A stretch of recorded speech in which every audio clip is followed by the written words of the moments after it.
Welcome to More Action, the podcast for entrepreneurs, business owners, and professionals. I'm your host, Shelly Bryan, and together we have candid conversations with industry leaders to uncover valuable wisdom and lessons learned.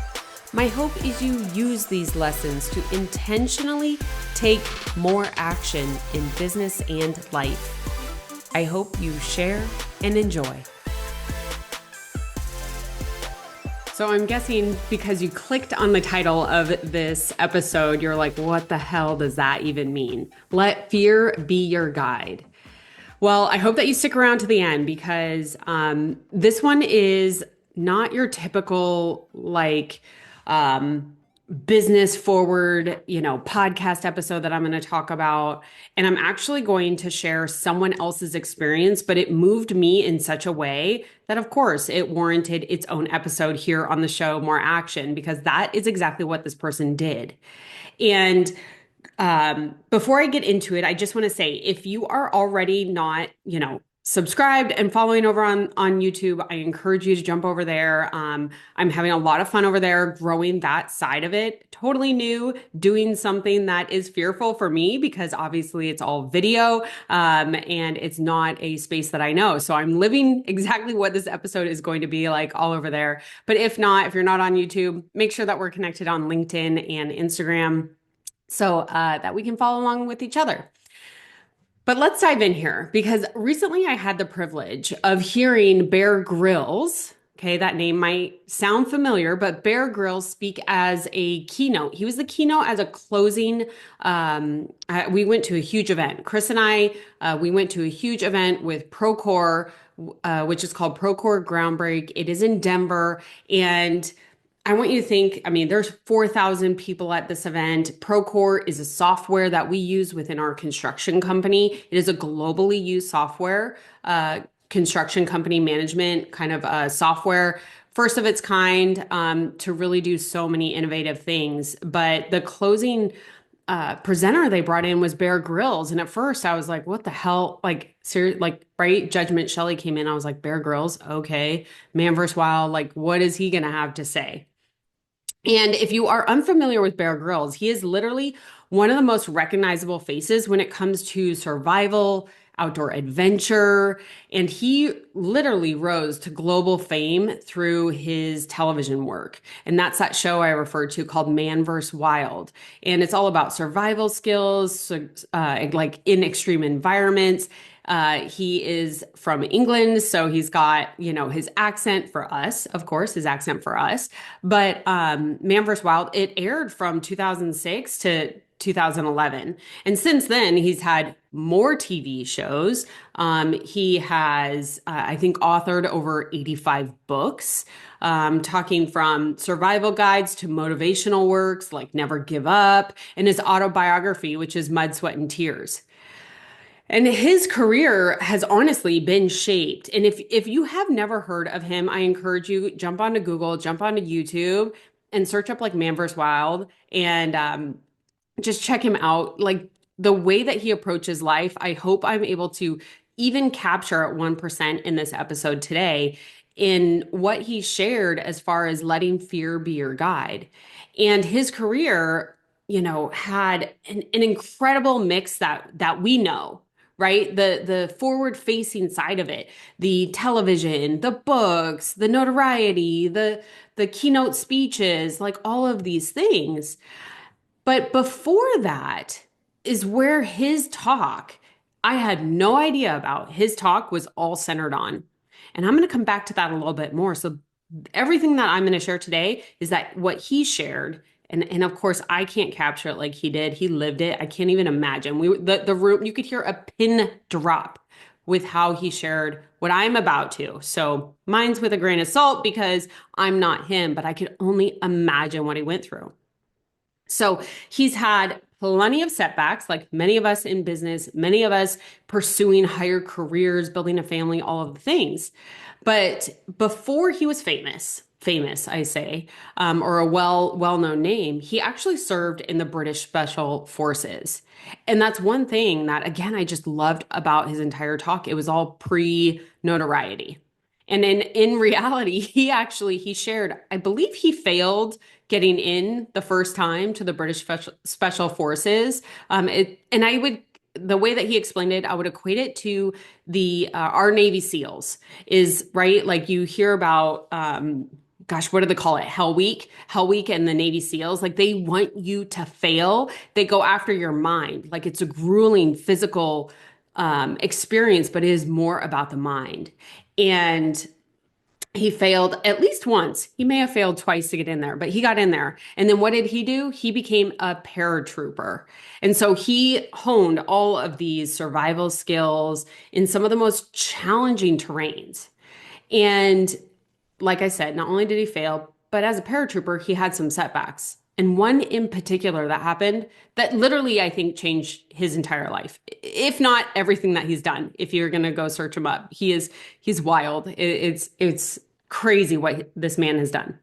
But at the age of 21, he was on a typical routine, paratrooper exercise up in the sky, and he suffered a life-threatening accident during a typical like military training jump. He's 16,000 feet and he jumps and he goes to pull and there's no parachute and goes for the backup parachute. Doesn't work. This man literally falls from 16,000 feet to hit the ground and he broke his back in 3 places. The fact that he's still alive is beyond, beyond. Think about that. But he broke his back in 3 places. And he shares how he's kind of going in and out and, of consciousness as he's like getting to some remote place to get medical assistance and he doesn't know what's going on and all of these things. Of course, 16,000 feet, you're hitting the ground. He was told time and time again, you will never walk again. You are done. And what does he do? He completely demonstrates incredible resilience, undergoing like the most intense rehabilitation to eventually not only fully recover, but like fully recover to a new level. And just in 18 months, like to a new level, in 18 months after this fall, after his injury, after breaking his back in 3 places, he climbed Mount Everest. And he was one of the youngest people at the time to reach the summit. Think he had something to prove to himself? Do you think Mace, like maybe he could be scared to do anything at this point?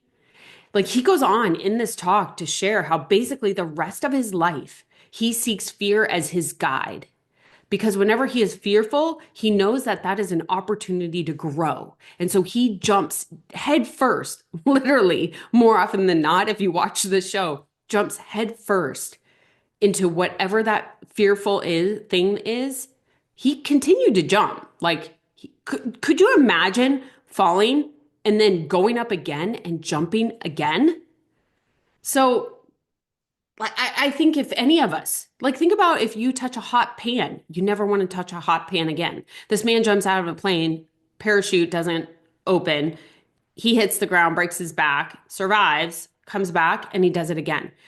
But he used fear because he knew when he was scared. He knew even when he was trying to become a British Special Force that it was fearful. The things that they had to do. Think about like our Navy Hell Week, our Navy SEALs Hell Week, like what they have to go through. It is fearful the whole time. It is all about your mind. And what I love about him sharing that story and just he goes on to say like I mean literally everything he does. He's like, you don't think I'm sitting at the edge of the plane before I jump out now? Even now, he's like, even now, he goes, you don't think I don't want to do it? He's like, but I know it's the thing that I need to do. He's like, fear has always been my guide. And he goes on to joke because like he almost took it to a whole new level. Once you go into the shows, he literally did some of the most wild things in the most remote destinations. His camera crew, he credits so much to because he said they're the real heroes because he goes, I would just go find the most fearful thing for me and I would do it and they'd have to follow. And he's like, that's what made the show so great. And I want you to think about that for a minute because it is almost like against that human nature that we have. If you are thinking about jumping in to go do that new job, to quit your job, to go do another job, when people would think you're crazy, what are you doing? There's too much risk. You can't do that. Everyone's telling you no. Even your own mind is like, no, don't do it. Don't buy into that business. Don't partner with them. I have a whole thing about partnerships. I would say don't do it. But aside from that, I would just say he used fear as his way to grow.